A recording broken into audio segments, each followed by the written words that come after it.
in which you may recognize as the Black Knight from the game that we just completed. And yes, it's me. Hello, everybody. Yes, I'm happy to be aboard. It's great to have you on. So you've done a couple of other voices. You've done Finn from the Fire Emblem Heroes game, who's actually from a game that was brought up quite a few years ago. I don't know how much you're familiar with Fire Emblem. Have you played any of the games or read any of the materials about the franchise? Oh my goodness! I was afraid you were going to ask me that question. And to be honest with you, the Fire Emblem, it's kind of missed me a little bit. I don't know if I'm in the exact demographic that they're looking for, but I know what it's like to go in and record and work with the other actors and be directed. And, you know, they tell me a bit about the game, a bit about the story. But to be honest with you, I have not had the opportunity to play it as yet. But I will. All right. Well, there's a lot to it. It's become pretty big recently on a mobile platform, so it's easily accessible to a wide range of fans. Previously, it was a Nintendo exclusive thing, so it was not something that was as easily accessible. But now it's something that people have more access to, which is pretty cool. I already see a couple of people are throwing out a couple of hellos to Jimmy. I don't know what Jimmy they're talking about, but no, actually I do. It's Jim Raynor from StarCraft. So I'm sure there are a few fans that are tuning in now for that as well. Okay, yeah, you've done quite a few voices. So you've done Black Knight and Finn, of course. Is Jim from StarCraft one of your more well-known or appreciated voices, or is it? Do you have something you just enjoy doing? Well, I'll put it to you this way. I'm sure you've heard of StarCraft, the game. Oh yes.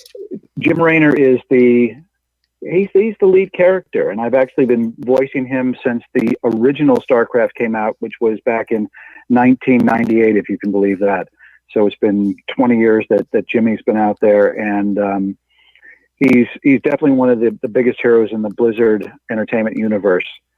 So yeah, a lot of people have recognized me from that, and he's kind of I guess an internationally known figure in the game. Oh gosh, that's really cool. It's we've had voice presence in these games. In our event before, but it's incredible to think of you having done voices for someone for just a number of years in a franchise that's just so well known.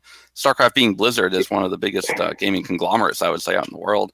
Oh my goodness, yeah, I remember when I first, I guess, was hired to do Jim Raynor. I met with Chris Metzen, who is the creator of StarCraft, and we went over he had these drawings in a notebook of Jim Raynor and the StarCraft universe.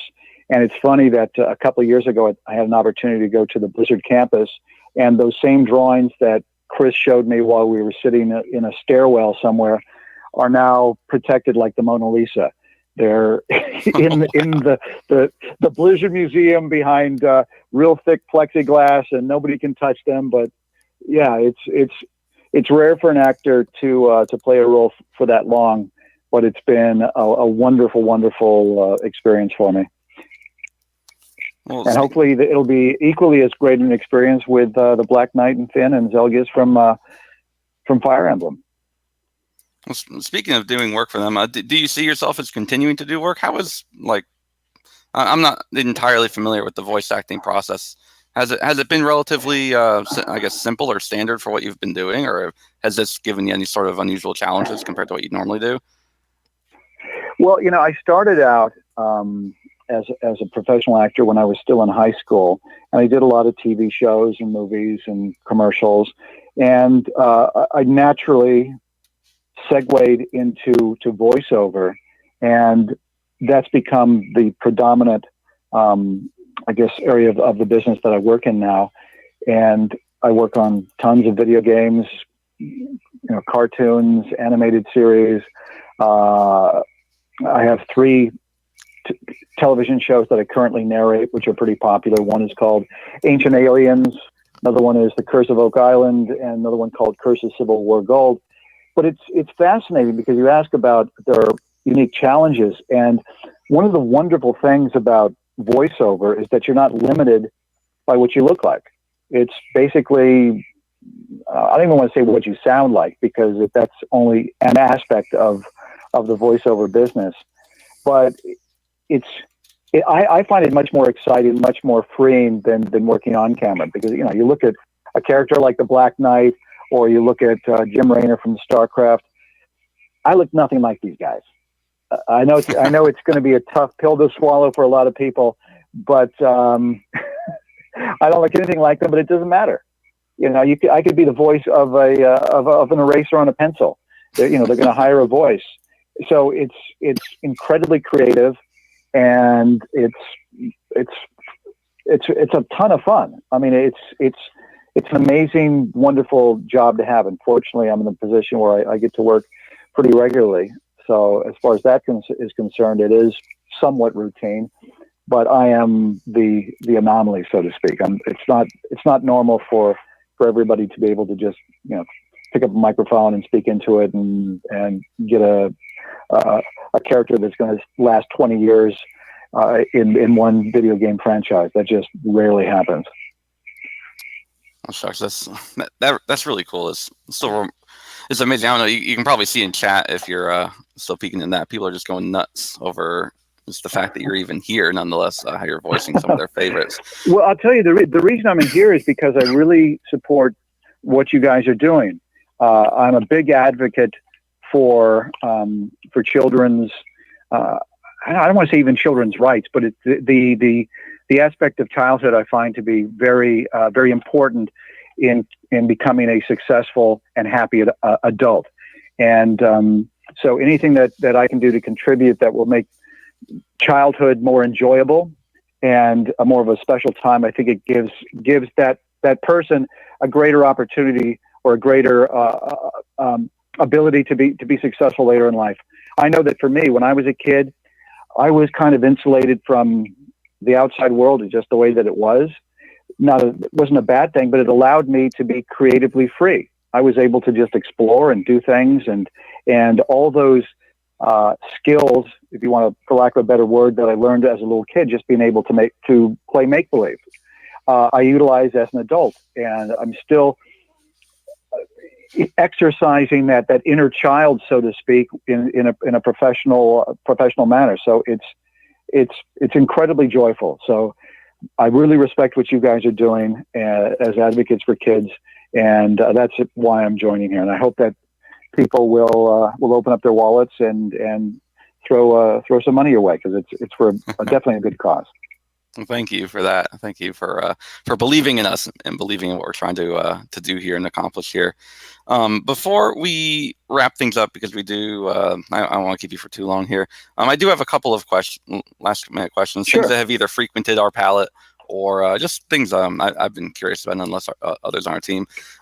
Number one, we've seen that you are actually featured as an assist trophy in the Super Smash Brothers game that's just coming out. Yep. Are you familiar with that, or have you kept up with that series as well? And actually, it's funny, because I've gone in and done numerous sessions for the people, and I found out today that I was part of that game. That was the name of it. I probably, when I recorded it, they didn't tell me, or maybe I just was clueless and didn't hear it. But no, it's kind of new news for me. But it's pleasant news. I immediately looked it up and went, "Oh, this is pretty cool." Yeah, this is if you've been keeping up, it's one of the biggest, I'd say, most popular Nintendo franchises out there nowadays, and it's coming out pretty soon. But I know there's demo releases that fans are just clamoring over like crazy. So that's it's great to hear that you're both aware of it now and what it is, and also kind of keeping up with it. Yeah. You can see that fans are just excited about it. I guess the other thing I'd like to ask, that I guess kind of being personal and also kind of just being curious, is that are there any other projects that you'd be allowed to share with us that you might be in the midst of working on for Nintendo that we'd love to see your presence in? You're a loved voice. You're beloved in the community, and we'd love to just know that you're sticking around. Well, yeah. I mean, I have no intention of leaving, and every time that I've worked with them, they've been happy with what I'm doing, and basically they did tell me that this was a pretty big deal for a lot of people, that that the Black Knight, when this character came out again, that people were really, really excited about him as a character. And whenever I approach these things, I take it very, very seriously, even if I'm somewhat clueless as to what the larger project is. In a weird way, it allows me to be not influenced by what happened before. So as an actor, you're able to kind of blaze your own trail a little bit.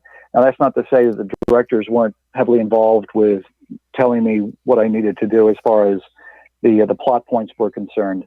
But I'm as excited as everybody else, because this is kind of new to me, and I feel very blessed that this opportunity came around. I'm now able to kind of get into the whole Nintendo universe and explore it a little bit with people. I'm very fan centric, so I really enjoy communicating with fans of the games. And if people have comments, some people say, hey, do this, do that, whatever it is, and I'll take that into account when I go back in to record more stuff. And I hope you don't mind. Then you're probably going to be getting about 200 tweets by the end of today / tomorrow from fans either here. Well, yeah, but yes, you know what you do? Follow me on Twitter and send me a message, because I love to respond to people, and I have I'm kind of a jokester at heart, so I play around with people and have fun. That's just kind of way I roll. So absolutely. Send me a tweet, send me a little message, and let me know whether I'm doing a good job or whether I'm doing a bad job, whatever it is. And I'll try to. I always want to do my best. And I certainly want to respect the fans. Thank you for that. I just received a request for you to say, "Will you survive?" in your iconic Black Knight voice. I don't know if you're allowed to do that or if you can. Okay. Will you survive? How was that? Is that close? I think that was spot on. The microphone here is a little bit different than the one that I used in the studio, so it may not have picked up all the resonance in my voice. And for all the StarCraft fans out there, I'll give you a little Jim Raynor. Some things are just worth fighting for. Amazing. Oh, that's great. That reminds me of my childhood. I remember playing StarCraft in middle school with my best friend growing up, and Oh, wait a minute. Somebody else said, I find your lack of faith in the Force disturbing. Oh, yes. Okay.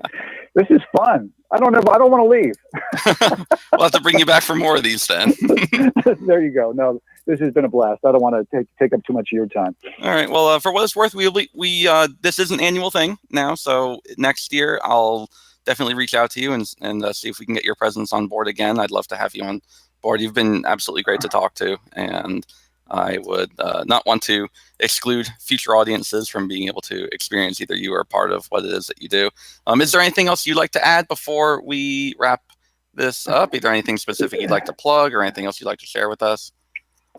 Well, we got a new season of The Curse of Oak Island that's opening up, I think, starting up middle of November. Ancient Aliens is continuing. Follow me on Twitter, which is @Rob_Clotworthy. And I see all the people that are saying thank you, and I want to thank the fans of not only Nintendo and the Black Knight, but StarCraft and all the other things that I've been involved with. Like, because it's a real pleasure. I love you all, and I'm not going to stop as long as you're listening. I'll keep talking.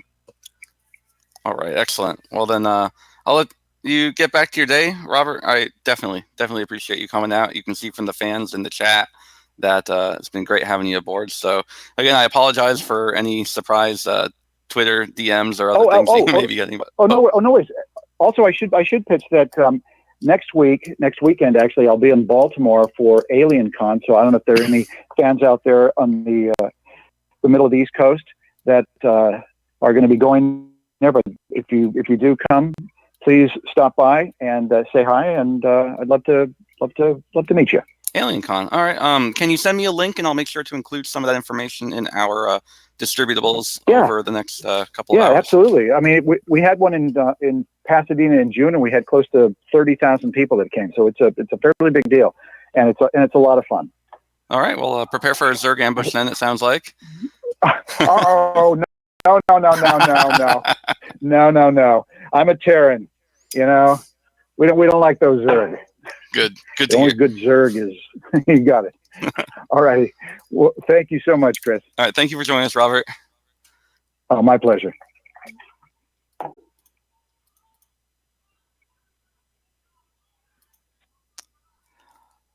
All right, everyone. That is everything.